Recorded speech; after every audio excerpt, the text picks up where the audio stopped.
Jason. Mr. Greg. Mr. Jason. We've got a doozy today.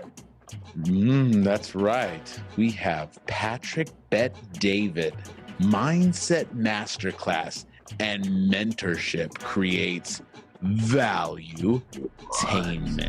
Valuetainment. Eat it. Buckle up. It's the Insurance Dudes podcast. So we have Patrick Bet David here. Wow. Entrepreneur, Valuetainment. I mean, it's just, we're honored. We're honored to have you. It's good to be on with you, man. Thank you so much. I know Craig and I we're trying to get a hold of you for a while. You are an extremely busy dude. And we are so honored and grateful to have you today. For anybody that doesn't know you, can we go to the back, your whole history?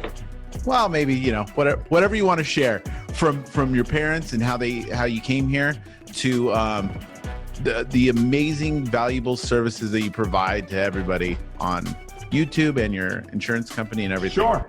Yeah, I was born and raised in Iran, lived there 10 years.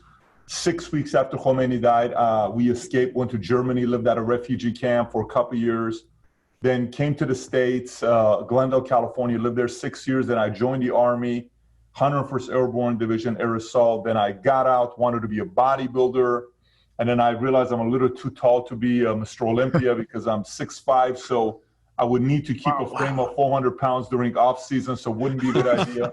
But I met a girl who was working on Morgan Stanley Deanwood. We started dating. I met her at Venice Beach, and every time she'd pick me up in a different car, and I asked her, what do you do for a living? She says, I work at Morgan Stanley Deanwood. I said, how can I get a job there? And she said, you need a degree from UCLA, because she went to UCLA. I said, I'm not going to school. I had a 1.8 GPA in high school. I have no interest in going to school. She said, they're not going to hire you. So long story short, I put a resume with the cover letter on top of the resume that had my best joke at the time. And my resume had Haagen-Dazs, Bob's Big Boy, Burger King, Valley Total Fitness. I literally the worst, most embarrassing resume you can have. But I put the best joke I had. And on the bottom of my joke, I told them, I said, if you like this joke, this is exactly how my clients are going to feel when they do business with me. They're going to love me. If you want somebody like this, give me a call. So I faxed it. Back then it was faxed. I faxed it to 100 different places. 30 places call me. I'm talking, I send it to TD Waterhouse. I even sent it to Goldman Sachs, not having any clue that Goldman Sachs would never hire me. But I sent it to everybody. And then I got 15 interview offers. I got 3 job offers. And I took Morgan Stanley Dean Witter the day before 9/11, got into the industry. I got my 766, 3126. Life and health, and I went to Transamerica 7.5 years, then started PHP agency with 66 insurance agents out of Northridge, California.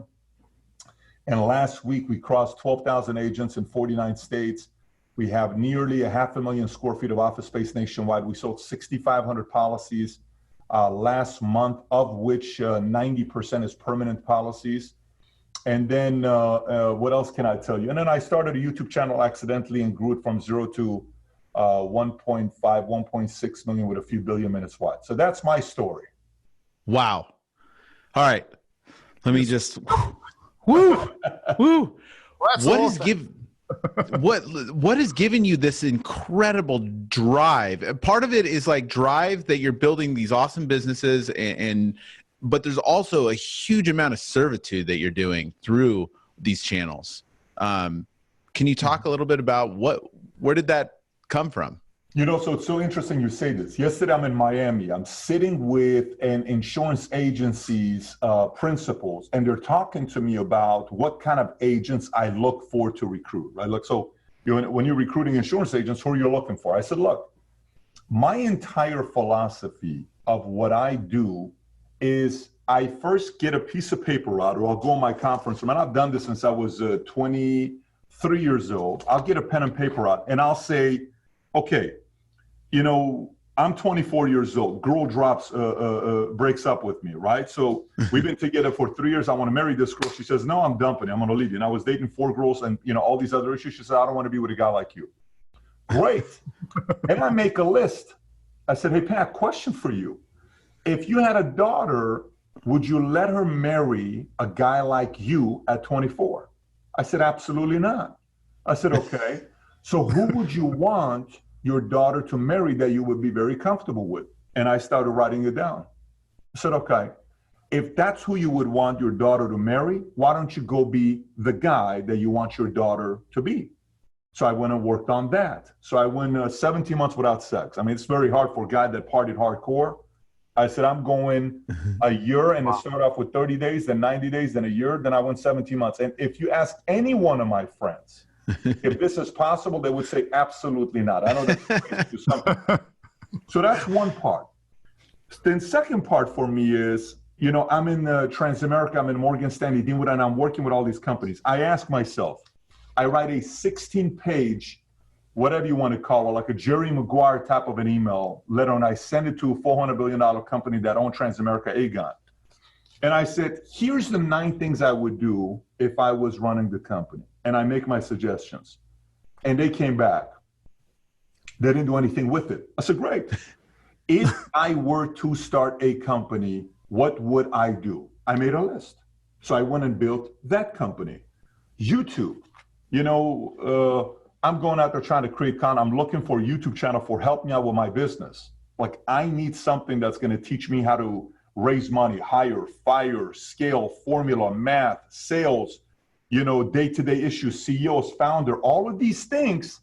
I want to have one place. Doesn't exist. Well, make a list and then let's go create it.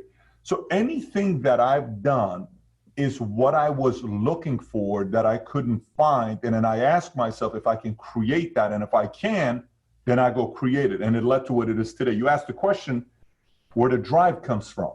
The drive is a whole different story. That conversation is something else. I did a video one time about, you know, what drives you and I and what motivates you and I. Everybody's driven by something else. It's 20 different things. If you look at it, 20 different things that we're all driven by. Some people are driven by career, where it's, I want to hit my deadlines. I want to go out there and get the next promotion. I want to move up, constant advance. I'm very career oriented. Let me make my resume nicer. Some people are driven by that, right? Some people are driven by lifestyle.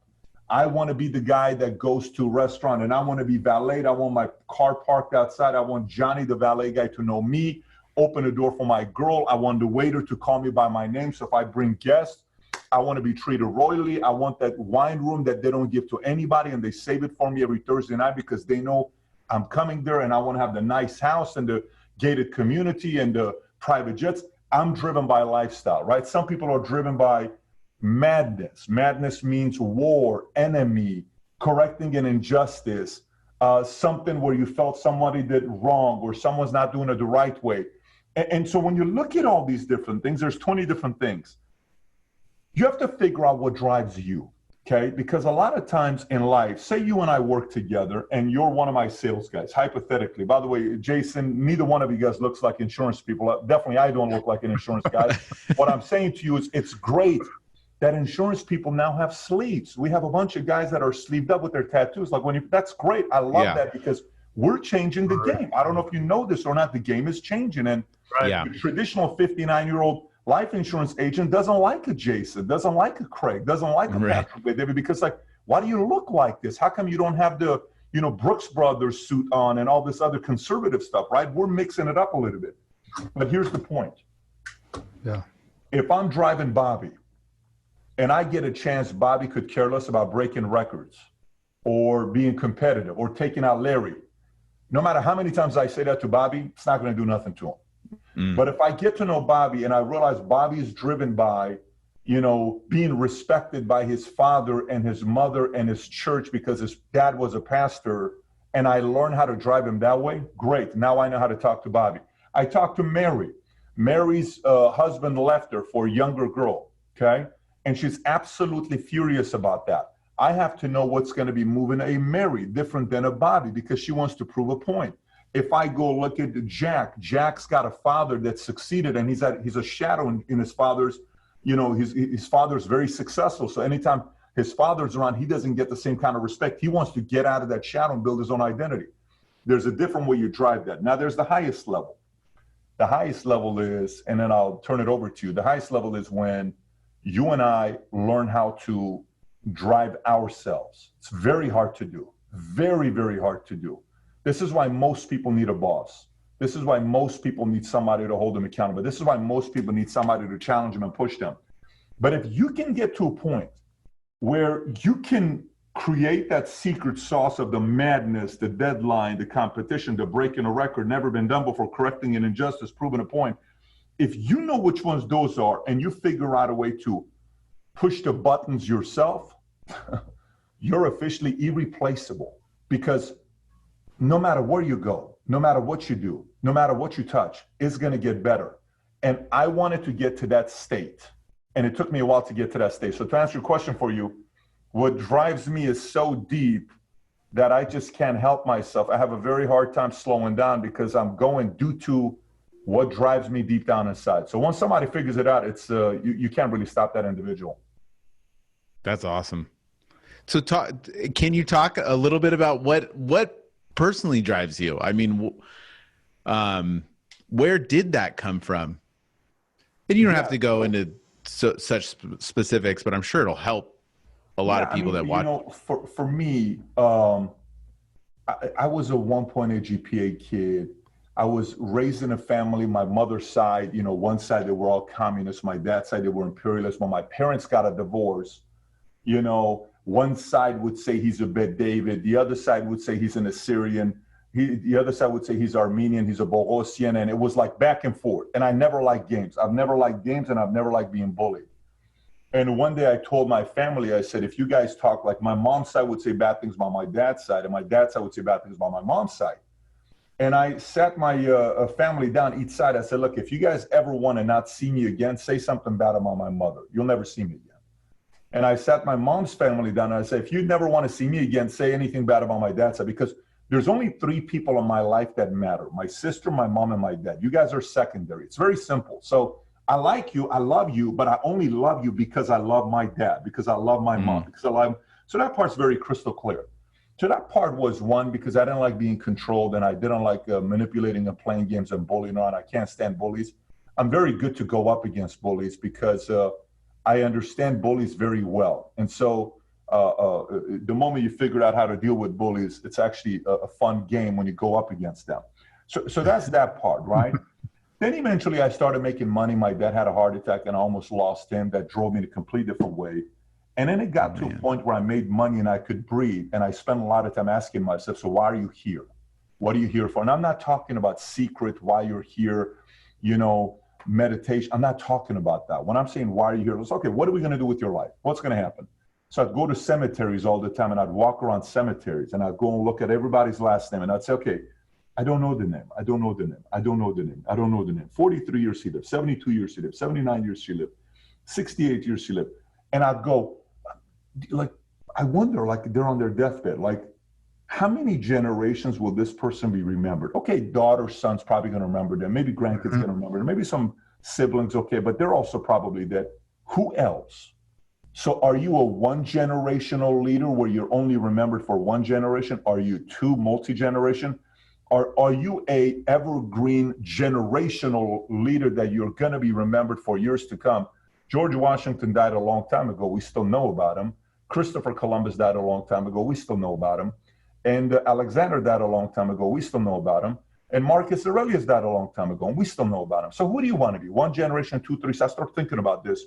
And then from there, I asked how I can use my talents, my abilities, and what's going to catch my heart. And then all of a sudden, one day, a meeting with George Will was the first time I got a deeper understanding about why immigrants come to America. Freedom, you know, the whole understanding of entrepreneurship, free enterprise, all this stuff. So then I said, I'm going to go deeper with this topic. And the deeper I got with this topic, I said, everybody else needs to know about it. So yesterday I'm with Ray Dalio. You guys probably know who Ray Dalio is.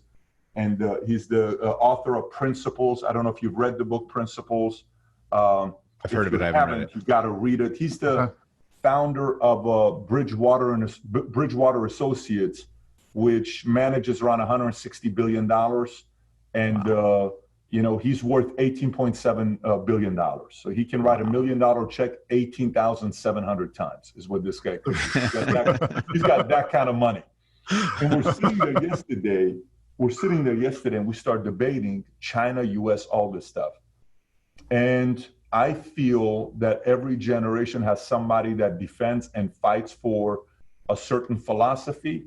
I may be one of the guys in this generation that's going to fight for the entrepreneurs and people that kind of want to be left alone and allow them to keep creating commerce and business without a lot of regulation, without a lot of getting in their ways. And that got deeper. And once it got deeper, and I said, I'm going to do this for the rest of my life. So that's kind of how this whole thing came about. And history essentially drove me more than anything else.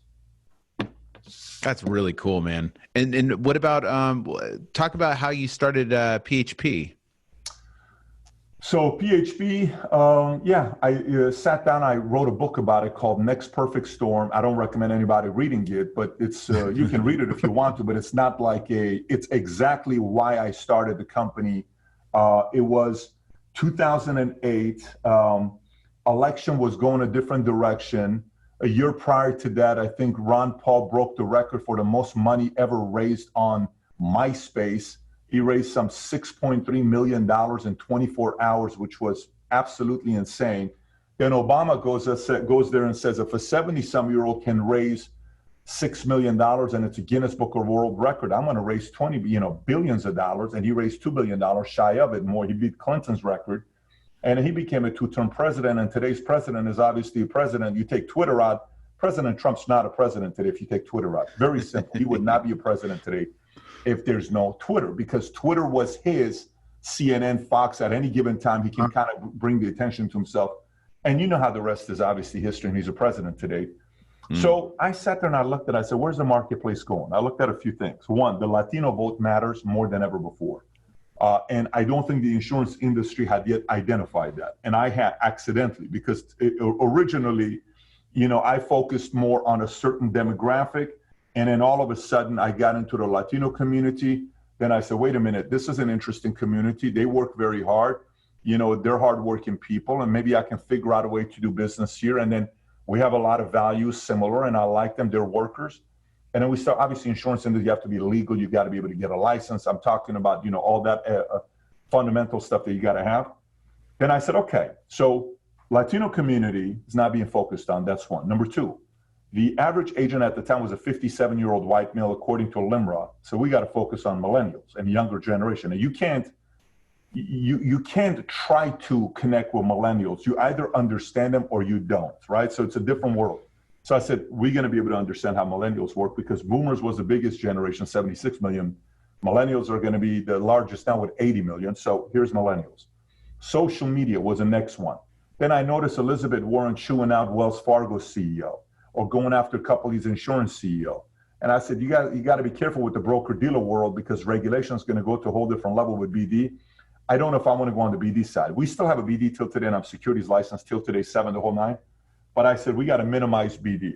So I looked at the whole thing, Latino, social media, millennials, boomers for annuities, and then I put the whole thing together. I said, that's our proposal. That's what we're going to be doing, minimizing BD.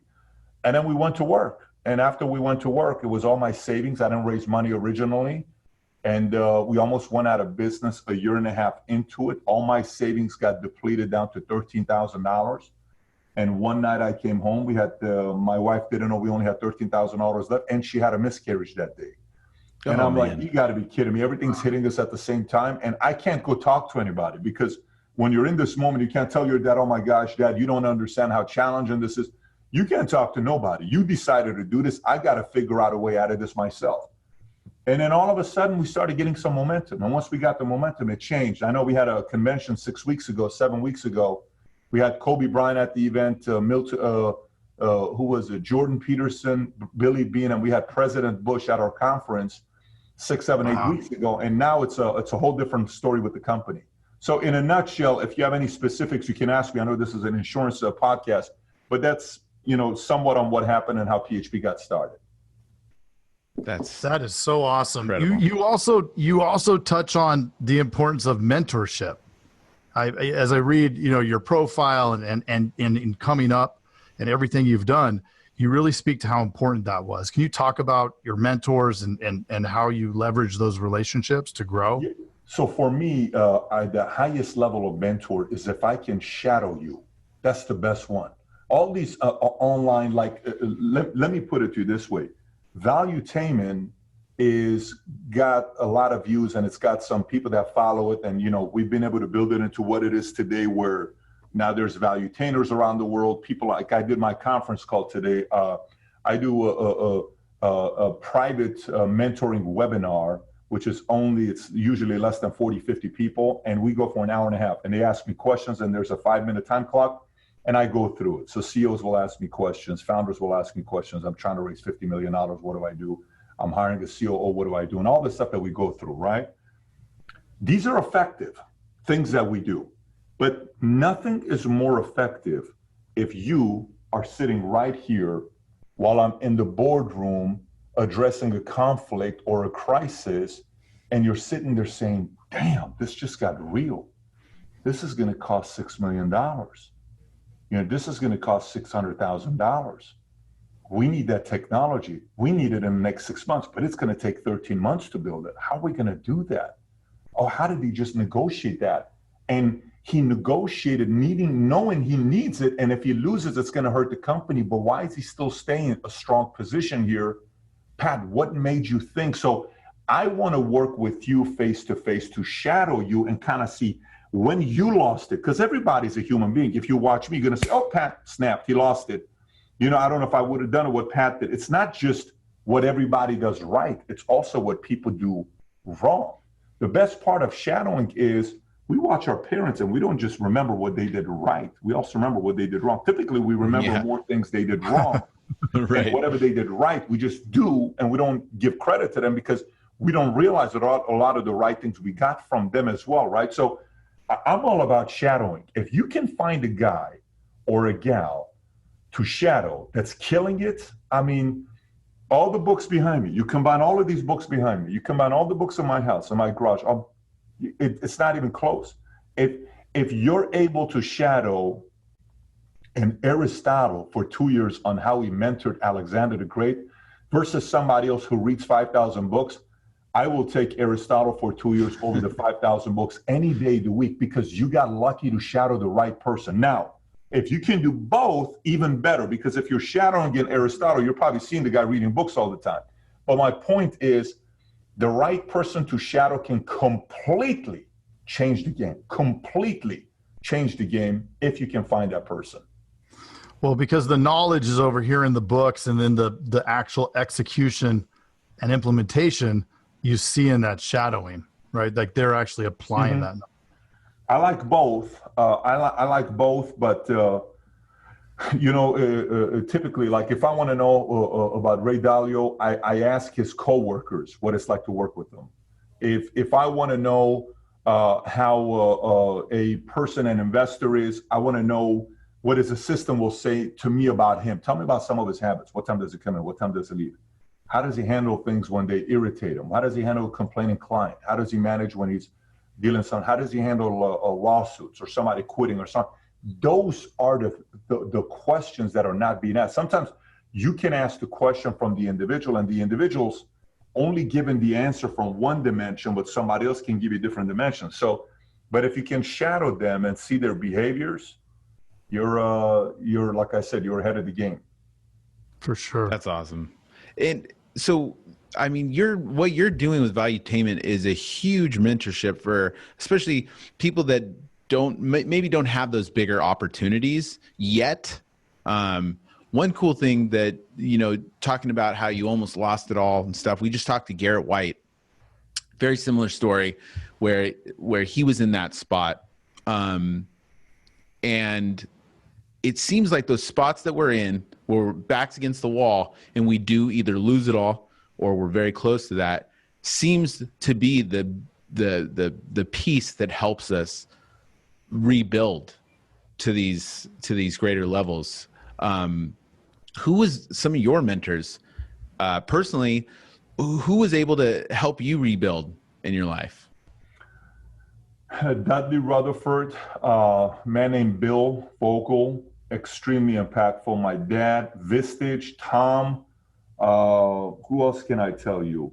Greg, John, Deramo, Bob Ben Moshe, I mean, I can give you a lot of names. Jason, Martin. I got a lot of these names I can give you. Rich.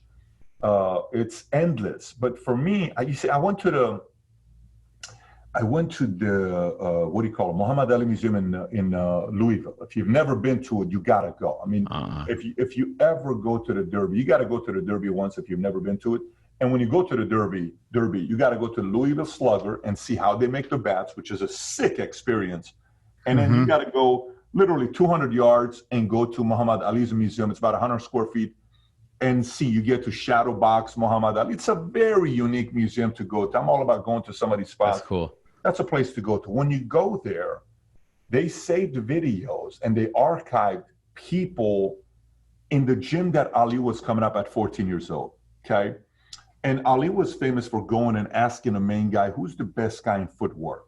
And we said, that guy right there. But don't ask him about anything else because he's terrible with his diet, but he's the best at footwork. So Ali would go to that guy and ask him, can you teach me footwork? And he would learn footwork. And he says, who's got the best jab that throws it the best way and quick snap back? He said, it's the guy over there. And he would go and talk to that guy, right? Who's this guy? Who's the best guy that's got the conditioning? Who's the best guy with his personality? Who manages discipline with women? Who does this? And he sent the guy that he was coaching, was sending him always to the best. And the people in the gym with the videos that was archived were saying this guy would go and ask so many flippant questions about who was the best in a specific area. Now think about this. Because, for instance, you may ask me a question about health and diet. That's not my number one expertise. I'm still good at it, but it's not my number one expertise. The key is to ask the right questions from the right people. And most of the time, we ask the wrong questions from the right people. Well, we should be asking the right questions from the right people. And so we don't get the juice out. Look at it this way. You're in insurance. You go out there and do a needs analysis, right? We all do a needs analysis.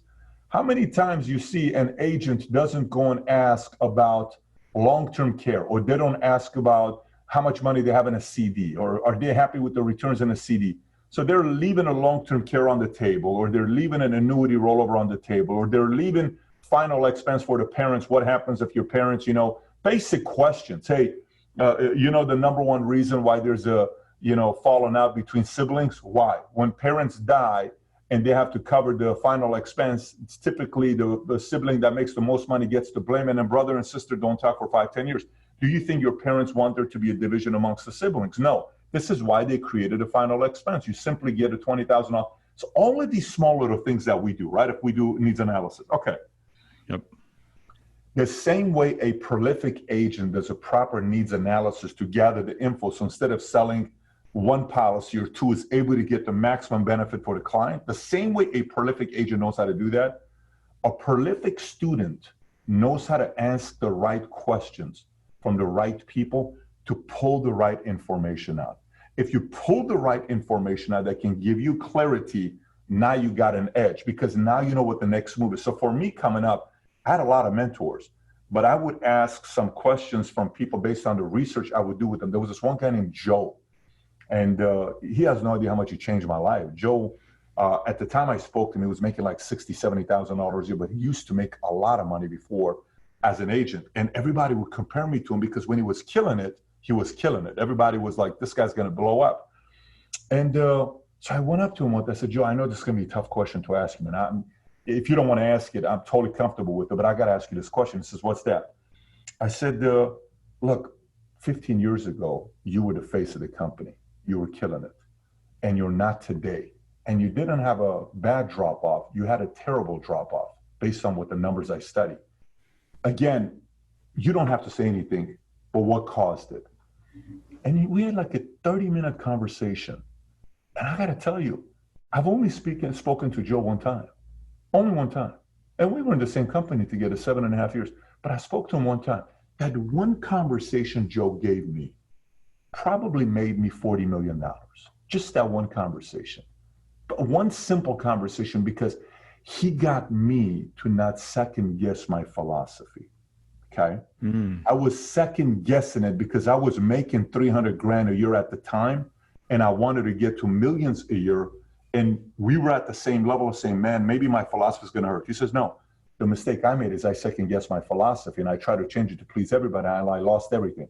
Stick to your philosophy, it works. I made the mistake to try to please everybody. See, what if I don't ask that question? What if I ask a basic question? Tell me the keys to success.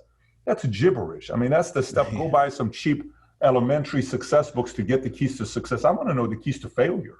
And the reason why I want to know the keys to failure is because everybody writes about the keys to success.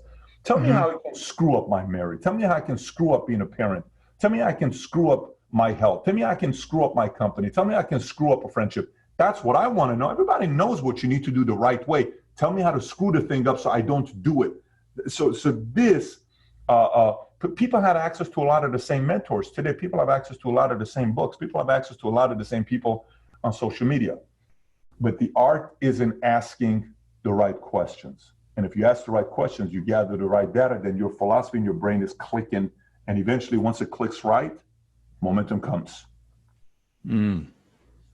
So who's inspiring you these days? It's mostly dead people. And when I tell you dead people, it's that painting. Okay, that painting on my wall is who I come to the office every day. It's a 15 foot by 6 feet painting that I have there. It's myself in the back with Tupac and Senna in my ear. And then the Shah of Iran is in front of me. Then it's Lincoln, JFK, Milton Friedman, Einstein, MLK, and a couple, books in there, a couple secret, passages, and 2 books sitting there with an empty chair and a statue of Marcus Aurelius and Aristotle, right? So for me, I talk to these guys all the time, speaking to these guys all the time. Every time I come to my office, I have to look at them, right? And I'm reminded about my personalities. I don't know if you see Incredible Hulk there, Batman, there, Joker there, right? I'm reminded of my personalities, and I'm eventually I'm at the point right now where I'm very comfortable with. You come to the front lobby in our company, every time you walk in, it's a 9.5 foot statue of Optimus Prime that's 1,400 pounds. Okay, that is awesome. That guy wants to be a leader. He wants to make a positive impact. So, getting confident and comfortable with who this guy is, once that got to a point where I had the confidence and there's no more second guessing, the game changes in a big way. So when you ask me who inspires me today, it's these guys in my office. And it's daily. You have to look at that and remind yourself daily, right? Yeah. How quickly can the fear or the the fear of failure start creeping in? Does that happen to you? How quickly can you and I catch a flu? You go to a place at an airport, you shake the wrong person's hand, next thing you know, you don't know where you got the flu from. But like this, it's simply like, hey, how you doing, Bobby? Good to meet you. So how's everything? Boom. That small this, so how quickly can you gain fear if I'm around people that are injecting fear onto me? Especially when I'm coming up, it's very hard to do it to me today because I'm at a different phase of my life where I'm very confident in my philosophies.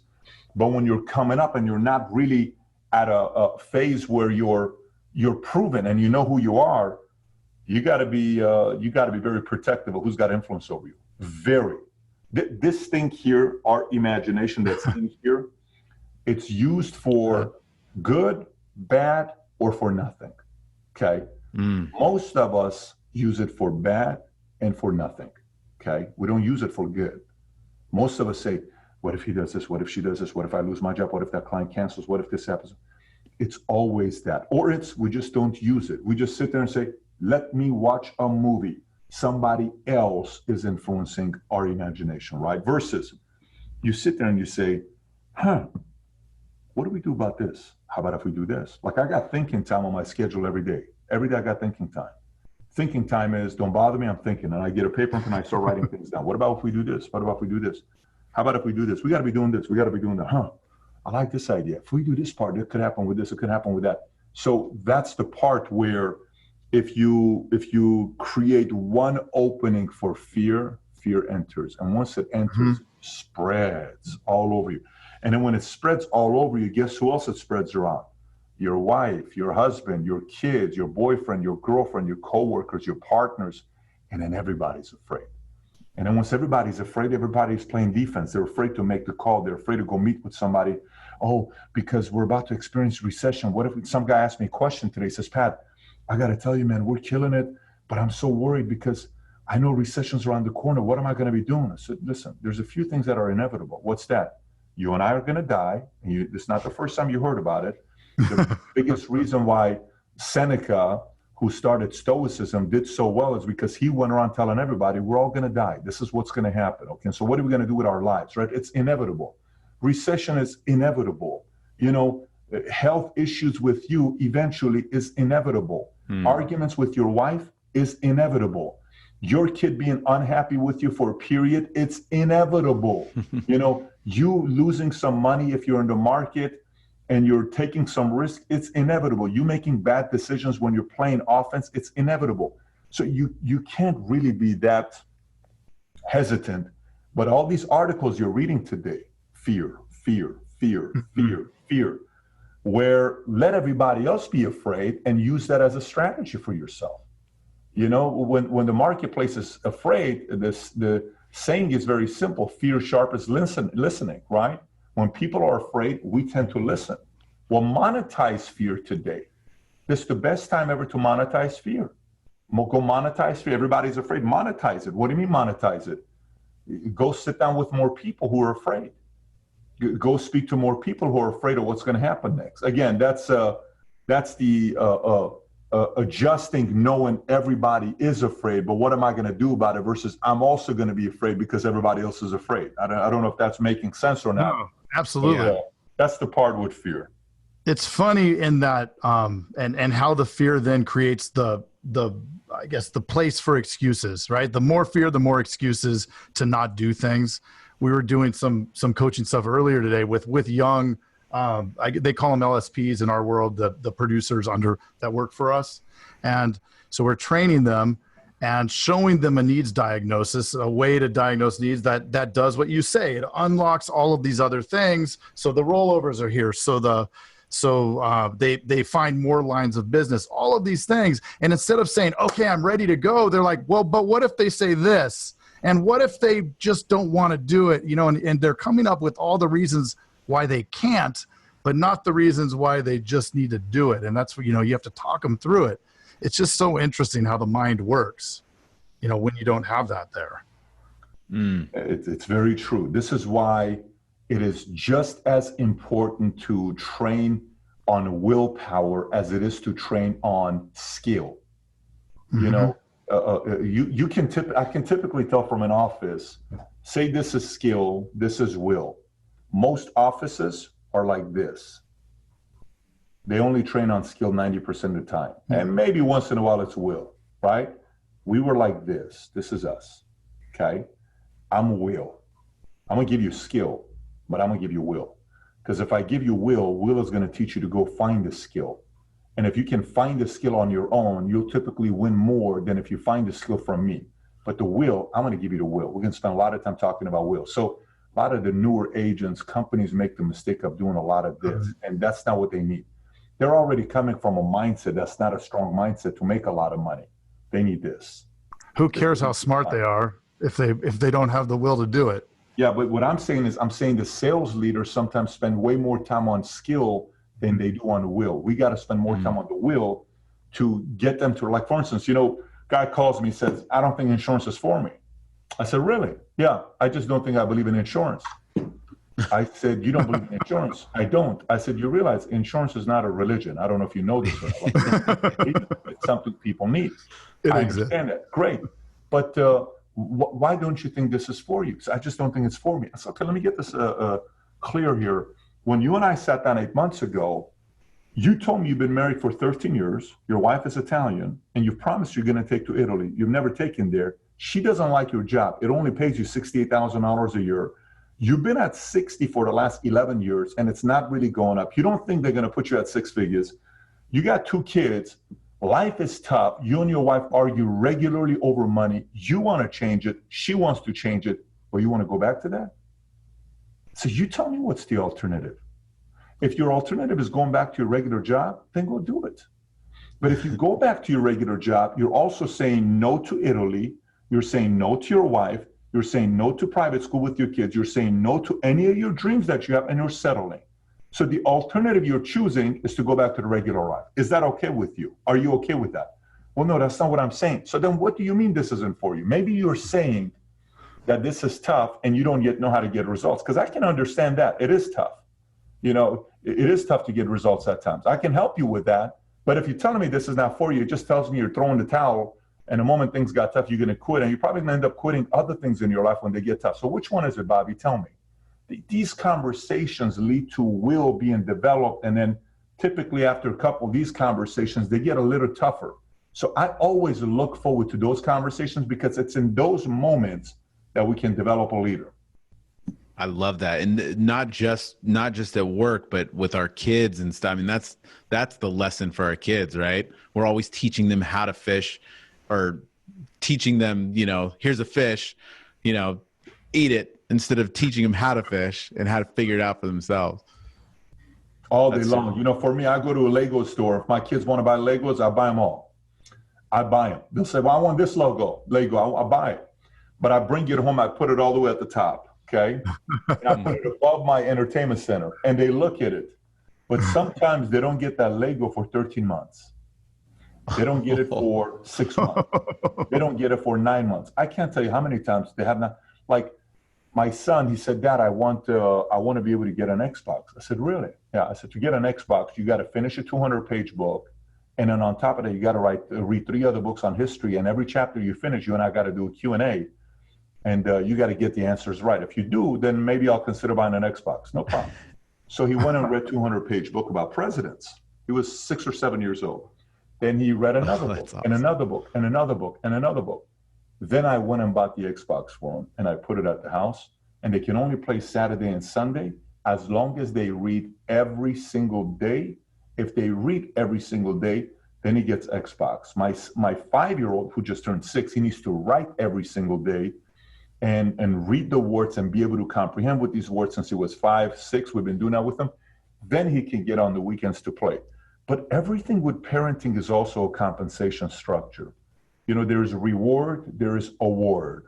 Reward for a behavior, award, you choose to give it to them, right? Listen, I've liked your attitude lately. I want to award you with this.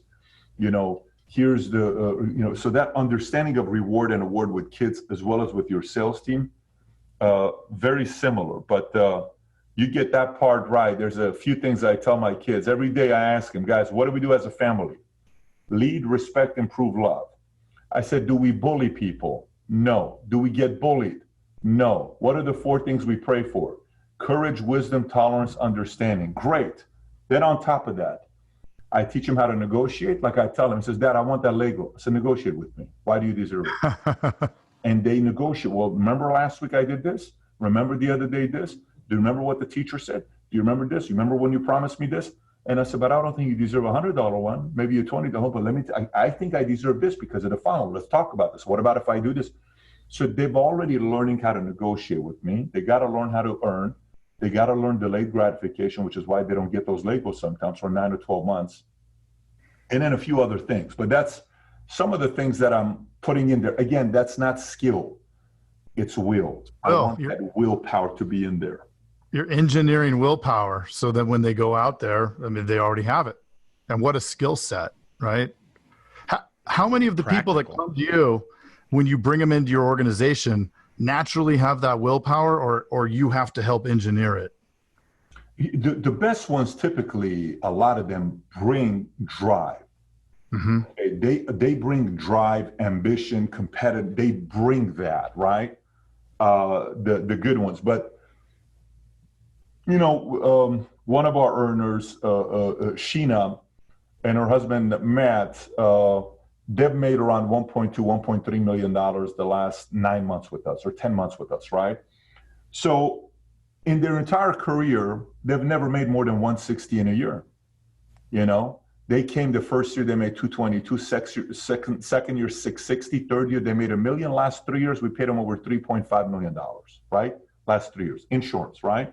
Net to them. Why? I didn't teach them hard work. They had hard work. I didn't teach them drive. They brought drive. I didn't teach them how to be a good student. They were already good students. Okay? They needed direction, challenging, and somebody who knew how to move them and drive them. Okay?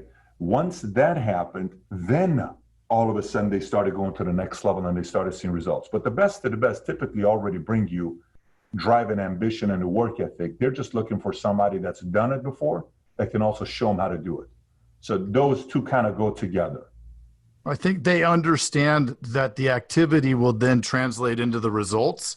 In the same way, I wanted to speak to it earlier and then it got lost. We kept going. But when you needed to get those jobs, you knew it wasn't send out 3 resumes and you're going to get 3 interviews. You knew it's a sales funnel. You have to put out 100 resumes. You're going to get 35 callbacks that are going to lead to this many interviews and then this many offers. I mean, it's just like anything else. Same thing. You know, people don't want to put in that front end of the sales funnel because it's too much work to get through that pipeline. That is true. That's why the initiative part. So a book came out saying something about the CEO Next Door, I think is the title of the book. It's a green book. I don't know where it's at. It's like CEO Next Door. And it says the number one quality that helps somebody become a CEO is reliability. It's because people feel they can rely on an individual, right? Okay. I mean, if somebody is reliable and they're willing to take the initiative to find a way to do it better or improve, look, you're eventually going to make it to the top. I don't know if it's going to be a year, 3 years, 5 years, 10 years, 15, 20 years, but you're going to get to the top. I have a lot of sales guys that are not reliable. You know, the insurance world is filled with a guy makes 40 grand in a month. He takes 2 months off. You know this. I mean, you know, I'm going to take summer off because I just made $60,000 the last 30 days. Okay, great. You go do that and see what happens September when you come around. So, you know, but the point I'm trying to make to you is that reliability factor that somebody brings to me today is 100 times more valuable than it used to be 16 years ago when I was first getting into the insurance industry, because you looked at talent and how good somebody looked and how well-spoken they were. The whole well-spoken thing is added. I mean, it's out the window. You give me somebody with an accent, with heart and reliability, this guy's going to change his life. He's going to make a lot of money because we'll direct him. We'll teach him how to do it. That's cool. And so I know we've taken up a ton of your time, but what's something that maybe we haven't asked that you think would be huge, valuable to our community? And well, Jason, help me understand. Craig, help me understand who's your audience. What does your audience do? Are they all typically insurance? A lot of insurance agents, digital marketers, and I think loan officers, and then just generally some entrepreneurs are starting to straggle in. But well, would you say your niche is insurance or no? Is the niche insurance? Yeah. Yeah. You would say, and insurance like life or more PNC? PNC with life both. I mean, we do both. More PNC? Is it 80-20 PNC? Yeah, probably. Okay. Ish. Yeah. You know, here's one thing I would say. I mean, it's not even the question would be formatted in a way of, if you're in the insurance industry today, how would you view the next 2, 3, 4, 5, 10 years, right? Well, what's going on with the marketplace? Here's what I will tell you with the insurance side. Obviously, right now, election is around the corner, and it's going to come faster than we know it. And this election is going to have a lot to do with how it's going to impact the insurance and the financial industry, because first place they're going to go to is over-regulating our business, our industry that we're a part of. The great thing about capitalism is that every time that's happened, those who create have figured out a way to even make it better, even with that taking place. But I will tell you one thing here. I remember when I was first coming up and I was going to nightclubs, okay? And I was 18 years old in the military, and I was partying hardcore from 18 to 25. And I would go to nightclubs. And you know how you go to ladies' night and, it would be filled with all these girls, and you're a guy like, man, this is great. Look at the market here. There's so many options. You'd go to it, and everybody automatically would go chase the 10 in the nightclub or chase the 9 in the nightclub, if you know what I'm talking about. Like, yeah, the girl in the green top with perfect 36, 24, 36, beautiful lips, blue blue eyes, you know, and you're like, oh my God, you spotted her. And she know how to kind of move it, and she's dancing with her friends. Everybody wanted her, okay? And you knew if there was 200 guys in a club, odds are 100 of the guys that are brave that will approach her, they're going to go talk to her. They're all chasing after her. Great. Yeah. And there was typically an 8 or an 8.5 in the club. There was a 7.5 in the club or an 8 in the club where you're like, wow, she is very pretty, but she's not the dime, okay? And the dime has probably got a boyfriend, and she's probably just playing every guy right now because she just wants a little bit of attention. She's going to go, nothing's going to happen, right? Right? Everybody went after the 10. The 8 was right there. Insurance industry is the 8.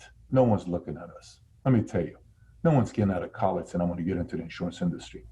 If we got into this space, we are some of the luckiest human beings alive to be in the insurance space. None of us went to, I was at, what is that one place that all the reinsurance companies are at? What is that island? What is that place? Bermuda. I'm at Bermuda. And they said, the number one degree that kids get leaving high school here is actuary. I said, what? He says, number one. I said, why? He says, because they go become actuaries and then they come back and they work for a reinsurance company starting salary 90 grand a year. I'm like, wow, that's crazy. Well, it makes sense. You got 5 reinsurance companies in Bermuda. I get it. So everybody in Bermuda wants to get an actuary degree. I'm sorry, I didn't go to high school and come out saying, Mom, you know what? I want to get an actuary degree. Right. It didn't happen to us. If you and I are from the same planet, which I'm sure we are, somebody came and told us about insurance. Like, you know what? I'll try it. I don't know. I'll kind of give it a shot. I'll get into it. And then we got into it. And then we're like, wow, I can make this kind of money? If I work, you mean to tell me I can do this? And you mean to tell me that this client's going to cry like that when I deliver a $200,000 insurance policy to her or $500,000 insurance policy to him? Wow. I thought I was just here to make money. Dude, we actually make a difference. Mm-hmm. You know that. When this person gets into a car accident and they call us and we can give a claim and their car got totaled, I really thought like this was just all about making money. Man, we actually change people's life and we remove stress out of their lives. What a noble profession to be a part of. Here's the thing. Here's the thing that most people don't realize. None of these insurance companies know how to sell our business model. Let me explain what I mean by this. The big insurance companies, they're clueless. See, many, many years ago, real estate agents, they all came together. The big real estate companies all came together. And they hired a marketing guy. And this marketing guy was a genius. And here's what happened. The story is, the marketing guy told them, he says, look, what's the number one reason why immigrants come to America? For the American dream. Okay. You know what we have to convince everybody is the American dream? What? Buying a house. What do you mean? Let's just convince them that if you buy a house, you're officially living the American dream. The American dream has nothing to do with home ownership. When you buy a house, you're literally getting a $300,000 credit card. That's all it is. It's nothing more than that if you get the American dream. But this marketer was a genius. So all the real estate companies came together and the commercials were like, oh my gosh, babe, I want to live the American dream. Let's go buy a house. Here's the key, babe. You open it. Boom. Oh, give me a kiss, babe. We're finally living the American dream. And they all became the same. So now real estate agents were like, I want to be a real estate agent. I want to be a real estate agent. Why? Because I offer people the American dream. And people bought it. You know what the insurance industry has done? Nothing. They used to call it death insurance. Yeah. They have no clue how the hell to sell our business. They know how to make a whale more famous than the insurance agents. I've seen more Whale, Snoopy, all these guys that are jumping on doing things, and nobody really realizes what we do for a living. The agents do for a living. But that's actually good because those who learn this industry well, and those who get into this industry and they figure out the game and you stick around long term, quietly you're gonna make way more money than these real estate guys are making, and more importantly, you will have a 10-time better life 20 years later than the real estate agents will. It's just proven. Real estate agents, every 10 years they get a divorcement. It's a tough life. You got to work on the weekends. You got to show properties. you're tempted to do some dumb things at times and all this other stuff, and somebody can drive you around for 6 months and never buy a house from you. Because I've done that as a client myself. I'm like, oh, this person put 50 hours into me and I never even bought a house with her. I went with another person. So think about that whole part with the business. Insurance, you go, you quote, you don't want it, you move on, you follow up, you sell. It's a very basic game that we're a part of. So you asked me the question, what is the one thing no one talks about? If your audience is really insurance agents and you're listening to this, let me put it to you this way. We are some of the luckiest people in America to have gotten introduced to insurance. I want to leave you with that. We're very lucky. I definitely consider myself very lucky. Absolutely. Yeah, that is awesome. Good mindset for today. And Patrick, I would say we're very lucky that we got to hang with you for 55 minutes. Yes, so, thank you. I enjoyed it, man. I really enjoyed it. And what I'm glad is the fact that there's guys like us, you, out there creating content where people are looking at you saying, these guys, what do you guys do for a living again? Insurance? Wow, they're just a couple cool guys. I like them. Maybe I should get into that business. We need more people like this doing this. And it's very honorable that you guys are doing this. I hope it's helping out your business as well. But I'm looking forward to seeing you guys growing much more with this because you guys work well together. And I'm looking forward to your podcast blowing up. Thank you. Thanks, man. That is awesome. We love Valuetainment. My sales manager just loves it. When I said that we get to do a podcast with you, he's like, "No way." Yeah. Miguel, a few people are just like, "What?" So it's really cool. Thank you. All good, gentlemen. It's been great being with you. Awesome. Appreciate Is there it. anything you? Is there anything you want to tell our audience? Or is there anything to get a hold of you? Or the only thing I would tell you is we are. I'm hosting a Vault 2020. I do one of these events per year. Cool. Vault 2020. Last one we did 2019. We had people show up from 43 different countries. We just yesterday in locations that I'm looking at properties in Dallas, in DC, in Nashville, and Florida. We are just about to sign the location for 2020 Vault. It's a 3.5-day conference. You spend time with me, and I hand out a manual that's like 200 some pages, and we go through it together. If you can hand me the manual, and it's got everything to do that by the time you're done with the event, I mean, it's very detailed when you get it. It's not like a regular one of these manuals. When you're done with the event, no matter what level you're at, you'll know exactly what your next 15 moves are. You're a CEO, C-suite executive, salesperson, it doesn't matter. People are going to show up from 80 different countries. And that'll be happening July of 2020. I'll be announcing the date soon. So if anybody wants to find out more information about it, you can text us at 310-340-1132. Is that the number? I think that's the number. 310-340-1132. I'm almost certain that's the number. Let me look it up here.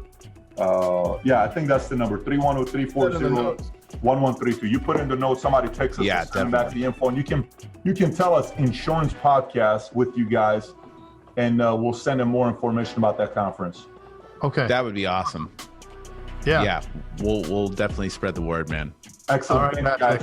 Thank you, brother. Appreciate you. Thank you, Patrick. 55% of insurance sales producers say that they have had little or no sales training. Us agents focus on marketing to drive activity and often overlook the sales presentation. Improvements in mindset, shifting focus, rapport, needs diagnosis, value building, creating buy-in, and overcoming objections lead to drastically better closing numbers. The solution? Enroll your team in September's Sales Summit offered by Agency Vault. We will even assess your team to see which of their sales steps need the most improvement. Head to agencyvault.com to sign up before it's full. Hey, thanks for checking out the Insurance Dudes. Hey, please subscribe. We got some really great stuff coming out.